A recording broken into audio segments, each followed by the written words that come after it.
Hello everyone. आज 12 जनवरी है और आज हम सबसे पहले बात करेंगे जो सूडान में क्राइसिस चल रही है उसके बारे में। तो अभी सूडान में जो सूडान क्या है एक्चुअली वो नॉर्थ ईस्ट अफ्रीका में लोकेटेड है। अगर उसकी लोकेशन की बात करें सबसे पहले तो वो नॉर्थ ईस्ट अफ्रीका में लोकेटेड है। इसकी कैपिटल खार्तूम है और जिसमें मेजर रिवर है वो एक्चुअली वर्ल्ड की सबसे बड़ी रिवर्स में से एक है जिसका नाम क्या है, नाइल रिवर। और जो नाइल रिवर है वो सूडान में जो कैपिटल है, सूडान का खार्तूम कैपिटल है। ये यहीं से जो मेन नाइल रिवर है वो बनती है। सबसे पहले ये वाइट नाइल के रूप में आती है, फिर यहाँ से ब्लू नाइल और ये खार्तूम में ही मिल करके जो मेन नाइल रिवर है वो बन जाती है। फिर अगर हम और बात करें इसके लोकेशन के पर्सपेक्टिव से तो इसका जो ईस्टर्न बॉर्डर है, ये ईस्टर्न बॉर्डर रेड सी से शेयर होता है, मतलब रेड सी से बॉर्डर शेयर होता है इसका। फिर इसकी कुछ नेबरिंग कंट्रीज़ में इजिप्ट है, लीबिया है, चाड है, सेंट्रल अफ्रीकन रिपब्लिक है, साउथ सूडान, इथियोपिया और एरिट्रिया इसकी मेजरिंग कंट्रीज़ हैं, नेबरिंग कंट्रीज़ हैं। अब मेजर प्रॉब्लम है इसमें कि क्राइसिस है क्यों? क्राइसिस है कि 2 ग्रुप्स के बीच में लड़ाई चल रही है यहाँ पे। वो 2 ग्रुप्स कौन से हैं? एक है सूडानीज़ आर्म्ड फोर्स जिसके लीडर हैं जनरल अब्देल फतह अल बुरहान और दूसरा ग्रुप है रैपिड सपोर्ट फोर्स जिसके लीडर हैं मोहम्मद हमदान दगालो।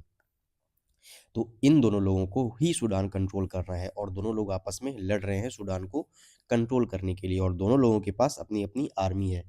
इसलिए यहाँ पे लड़ाई बहुत ज़्यादा हो रही है। 2019 में क्या हुआ था, 19 में जो लॉन्ग टाइम रूलर थे सूडान के उमर अल बशीर, उनको प्रोटेस्ट के बाद हटा दिया गया।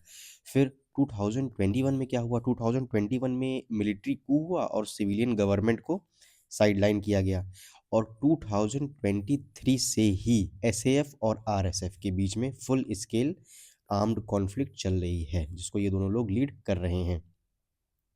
ये fight mainly military integration, control over resources और पॉलिटिकल पावर को लेकर के है। अब बात करते हैं कि इंटरनेशनल और रीजनल इम्पोर्टेंस क्या है। सूडान क्राइसिस हम लोग पढ़ क्यों रहे हैं? इम्पोर्टेंट है तभी तो पढ़ रहे हैं, सिर्फ ह्यूमन राइट्स की वजह से तो नहीं पढ़ेंगे। फिर इम्पॉर्टेंट है इसकी कि रेड सी ट्रेड रूट में आता है, ग्लोबल शिपिंग लेन का बहुत ही ज़्यादा इम्पॉर्टेंट पार्ट है क्योंकि ये रेड सी से इम्पॉर्टेंट ट्रेड्स होते हैं बहुत ज़्यादा। नाइल बेसिन की पॉलिटिक्स है, इजिप्ट, इथियोपिया और सूडान, इन तीनों को लेकर के वाटर शेयरिंग को लेकर के बहुत ही ज़्यादा प्रॉब्लम रहती है इन तीनों कंट्रीज़ में। फिर साहिल रीजन में ही अपने आप इंस्टेबिलिटी है। साहिल जो रीजन है यहाँ का अफ्रीका का, ये हर कंट्री यहाँ पे लगभग इनस्टेबल है। दूसरी चीज़ क्या है, सूडान के पास गोल्ड बहुत है और ऑयल बहुत है। तो जहाँ भी ऑयल है और गोल्ड है वहाँ पे कॉन्फ्लिक्ट तो होगी ही होगी। सबसे पहले इसमें नाम आता है मिडिल ईस्ट का। मिडिल ईस्ट में ऑयल है, कॉन्फ्लिक्ट है। फिर अभी वेनेजुएला का देखा गया, वेनेजुएला में ऑयल है और गोल्ड है और कॉन्फ्लिक्ट है। तो ज़्यादातर कंट्रीज़ ऐसी हैं जहाँ पे ऑयल, गोल्ड है और कॉन्फ्लिक्ट है। इसलिए यूएसए, यूएई, सऊदी और इजिप्ट, इथियोपिया जैसी कंट्रीज़ की इस क्राइसिस पर बहुत ही ज़्यादा इम्पोर्टेंट नज़र रखते हैं ये लोग क्योंकि ये लोग ग्लोबल प्लेयर्स हैं।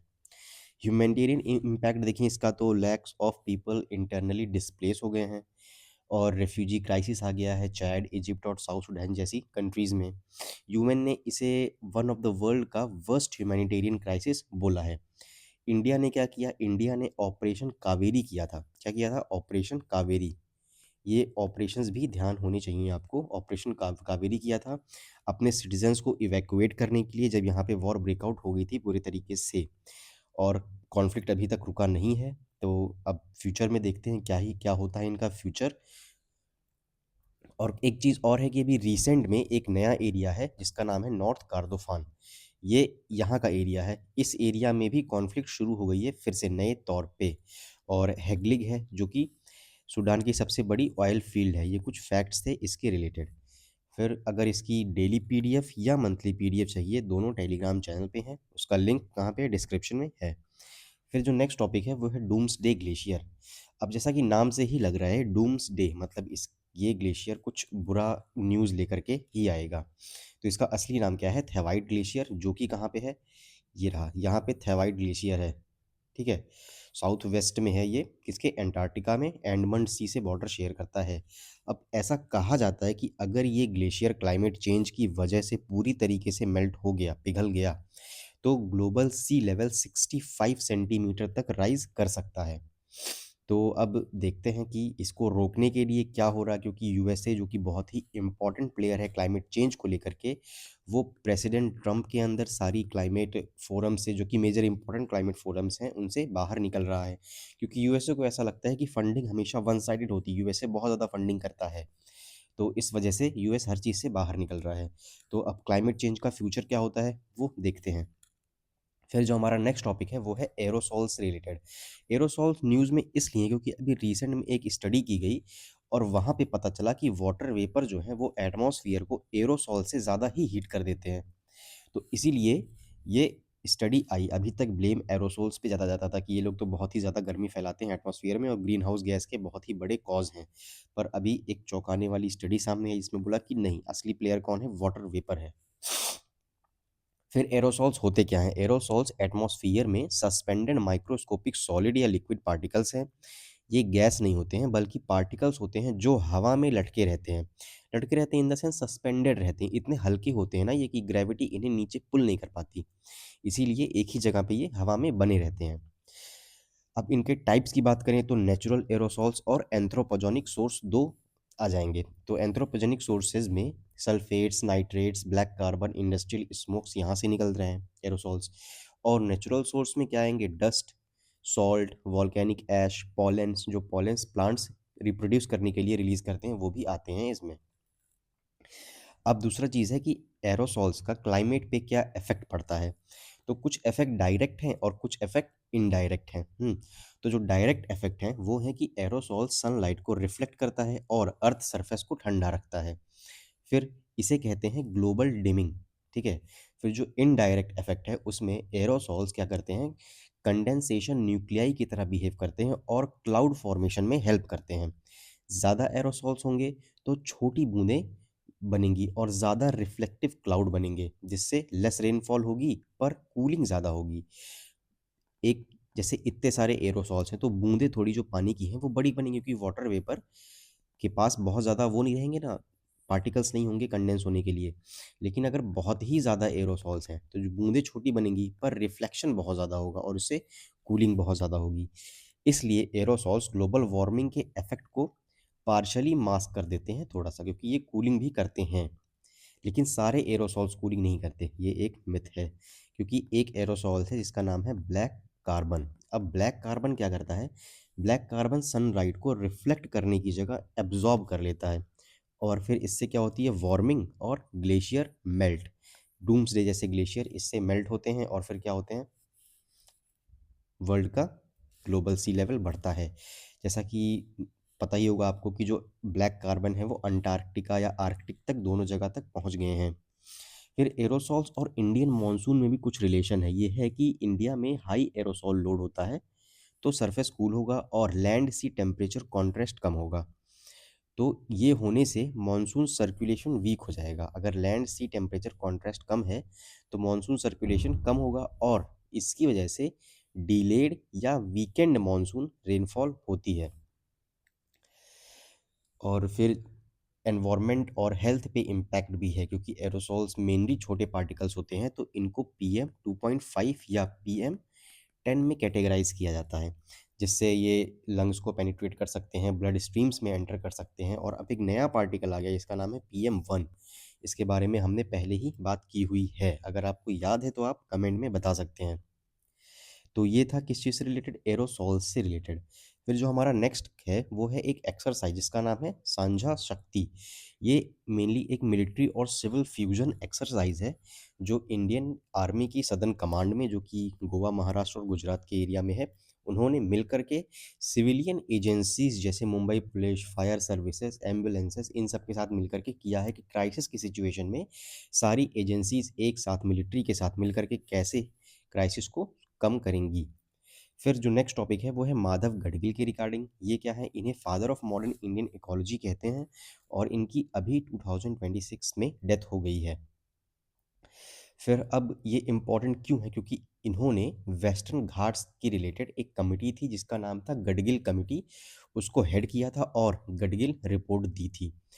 उसके अलावा इन्होंने ecological science at IISc Bengaluru, मतलब जो आईआईसी बेंगलुरु है वहाँ पे इकोलॉजिकल साइंस डिपार्टमेंट इन्होंने सेटअप की करवाया था। नीलगिरी बायोस्फीयर रिजर्व के इस्टेब्लिशमेंट में इनका मेजर रोल है और बायोलॉजिकल डाइवर्सिटी एक्ट या फॉरेस्ट राइट एक्ट, इन दोनों में ही इनका मेजर रोल है।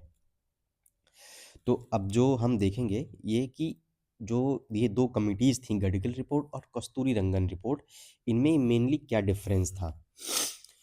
तो जो 2010 में गडगिल कमिटी आई थी, उन्होंने गडगिल रिपोर्ट दी 2011 में, फिर माधव गडगिल इसको हेड कर रहे थे और 2012 में ऑपोजिशन ऑन स्टेट्स के प्रेशर के बाद फिर से एक कमिटी बनाई गई, इसका नाम था कस्तूरी रंगन कमिटी, और उसने रिपोर्ट दी 2013 में, इसने रिपोर्ट दी 2011 में, इसने रिपोर्ट दी 2013 में। ये माधव गडगिल हैं और ये कस्तूरी रंगन जी हैं। तो गडगिल रिपोर्ट में बोला गया था कि एंटायर वेस्टर्न घाट को इकोलॉजिकली सेंसिटिव एरिया डिक्लेयर कर देना चाहिए और हाईली प्रिकॉशन रखना चाहिए वेस्टर्न घाट में कोई भी एक्टिविटी करने से पहले, खासकर अगर वो मैन मेड एक्टिविटी है तो। वहीं पे कस्तूरी रंगन ने बोला था कि सिर्फ कुछ पार्ट को, जो कि वेस्टर्न घाट के नेचुरल लैंडस्केप हैं, उन्हीं को इकोलॉजिकल सेंसिटिव एरिया घोषित करना चाहिए। ये रफली अराउंड 37% है, मतलब इन्होंने बोला कि पूरे वेस्टर्न घाट को कर दो 100%, इन्होंने बोला कि 37% को ही करो ecologically sensitive area. Human habitation और प्लांटेशंस को लार्जली एक्सक्लूड कर दिया था कस्तूरी रंगन रिपोर्ट में। फिर अगली चीज़ थी कि गडगिल कम रिपोर्ट ने बोला था कि वेस्टर्न घाट्स को 3 इकोलॉजिकली सेंसिटिव जोन्स में डिवाइड करना है। जो फर्स्ट जोन होगा इकोलॉजिकली सेंसिटिव जोन में, जो पहला जोन होगा उसमें mining, large dam, pollution industry सारी पूरी कंप्लीटली बैन होंगी। वहीं कस्तूरी रंगन कमेटी ने बोला था कि बैलेंस डेवलपमेंट चाहिए हमें, मतलब कल्चरल लैंडस्केप और नेचुरल लैंडस्केप में डिवाइड करेंगे और कल्चरल लैंडस्केप में डेवलपमेंट्स अलाउड होंगी, नेचुरल लैंडस्केप में थोड़े से रूल स्ट्रिक्ट होंगे, ऐसा कंप्लीट बैन नहीं होगा किसी भी चीज़ पे। फिर डेवलपमेंट की अगर बात करें तो गडगिल कमिटी ने बोला था कि लार्ज डैम, माइनिंग, टाउनशिप्स, इन सब पर पूरी रिस्ट्रिक्शन लगनी चाहिए, नो गो जोन होना चाहिए जो भी इकोलॉजिकली रिस्क एरियाज हैं वेस्टर्न घाट्स के। वहीं पे कस्तूरी रंगन कमेटी ने बोला था कि इंफ्रास्ट्रक्चर जो है वहाँ पे अलाउड होने चाहिए, इंपॉर्टेंट इंफ्रास्ट्रक्चर सिर्फ जो इकोलॉजिकली क्रिटिकल एरियाज हैं वहाँ पे बैन होने चाहिए, पूरे वेस्टर्न घाट में नहीं बैन होनी चाहिए। और फिर गडगिल रिपोर्ट को स्टेट्स ने काफ़ी अपोज किया था, एंटी डेवलपमेंट बताया था। तो मेन मेजरली गडगिल जी का फोकस क्या था, एनवायरनमेंट कंजर्व रहना चाहिए। वहीं पे कस्तूरी रंगन जी ने थोड़ा सा प्रैक्टिकल अप्रोच अपनाने की कोशिश की थी कि एनवायरनमेंट और डेवलपमेंट दोनों को साथ में लेकर के कैसे चल सकते हैं, इसीलिए गडगिल जी को मॉडर्न इंडियन इकोलॉजी का फादर कहते हैं। फिर जो नेक्स्ट चीज़ है वो नीलगिरी बायोस्फीयर रिजर्व के रिगार्डिंग है। ये नीलगिरी माउंटेन्स में है जो कि तमिलनाडु, केरला और कर्नाटक में फैला हुआ है। इसके अंदर कुछ प्रोटेक्टेड रिजर्व्स भी हैं, जैसे Mudumalai western wildlife sanctuary है, वायनाड वाइल्ड लाइफ सेंचुरी है, Bandipur national park, Nagarhole national park, Mukurthi national park और साइलेंट वैली नेशनल पार्क भी इसके अंदर ही आते हैं। ये केरला और तमिलनाडु में जो मोस्टली एवरग्रीन फॉरेस्ट हैं वहाँ वो हैं, और कर्नाटक में मोस्टली ड्राई डेसिडियस फॉरेस्ट हैं। ये सब नीलगिरी बायोस्फीयर रिजर्व का पार्ट हैं। फिर जो हमारा लास्ट टॉपिक है वो है डल लेक से रिगार्डिंग। अब जो डल लेक है वो जम्मू कश्मीर में श्रीनगर में है, फ्रेश वाटर लेक है और ये 4 बेसिन से मिलकर के बनी हुई है। वो चारों बेसिन क्या हैं, पहला है गरीबाल, फिर जो अगला बेसिन है वो लोकुत दाल है, फिर बोध दाल है और फिर नागिन है, ये चारों बेसिन हैं। अब इसकी हाइड्रोलॉजी की बात करें तो फिर इनफ्लोज इसमें कहाँ से आते हैं, पानी आता कहाँ से, पानी आता है तेलबल नाला से जो कि ज़बरवान रेंज से निकलता है और जाता कहाँ पे है, नाला अमीर खान से निकल करके ये झेलम रिवर में इसका पानी मिल जाता है। और दूसरी इंपॉर्टेंट चीज़ है कि ये झेलम रिवर बेसिन का ही पार्ट है दाल लेक। फिर इसको अर्बन वेटलैंड क्लासिफाई किया गया है, मतलब वेटलैंड है। और कुछ एक इम्पॉर्टेंट चीज़ है इसमें कि इसमें फ्लोटिंग गार्डन्स मिलते हैं, जिनको क्या बोलते हैं, राड बोलते हैं, ठीक है। ये फ्लोटिंग गार्डन्स हैं, यहाँ पे वेजिटेबल कल्टीवेशन भी होती हैं, लेक के सरफेस पे ही होती है ये। जैसे कि लोकटक लेक है उसी तरीके से नहीं है पर कुछ तरीके से सिमिलरिटी हो सकती है। कुछ प्रॉब्लम्स हो रही हैं इसके साथ, जैसे यूट्रोफिकेशन हो रहा है, एनक्रोचमेंट हो रहा है और सॉलिड वेस्ट और वेस्ट वाटर इनफ्लोज बहुत ज़्यादा हो जा रहे हैं यहाँ पे। इस वजह से भी इस लेक को प्रॉब्लम आ रही है। अभी तो ये न्यूज़ में इसलिए है क्योंकि टेम्परेचर ज़ीरो के नीचे गया था तो डाल लेक थोड़ी-सी फ्रोज़ हो गई थी। कंज़र्वेशन मीज़र्स भी बहुत सारी गवर्नमेंट चला रही है, सीवेज ट्रीटमेंट प्लांट्स लगाए गए हैं और डीवीडिंग की जा रही है, ड्रेजिंग की जा रही है, रिलोकेशन किया जा रहा है एन्क्रोचमेंट्स का। तो ये सारी चीज़ें गवर्नमेंट कर रही है प्रोटेक्शन के लिए, पर फिर देखते हैं क्या होता है। इसमें 2 आइलैंड्स भी हैं जिनका नाम है लोकुट डाल और बोट डाल, और यूनिक फीचर में राड मैंने बता दिया आपको। शिकाराज़ थोड़े ध्यान रखिएगा, शिकाराज़ वुडन बोट होती हैं जो कि दाल लेक्स पे ऑपरेट करती हैं। एक्चुअली ये वेंडर्स के तौर पे होते हैं, सामान भी उस पे बेचते रहते हैं ये अपना। तो आज की वीडियो में इतना ही है, थैंक यू।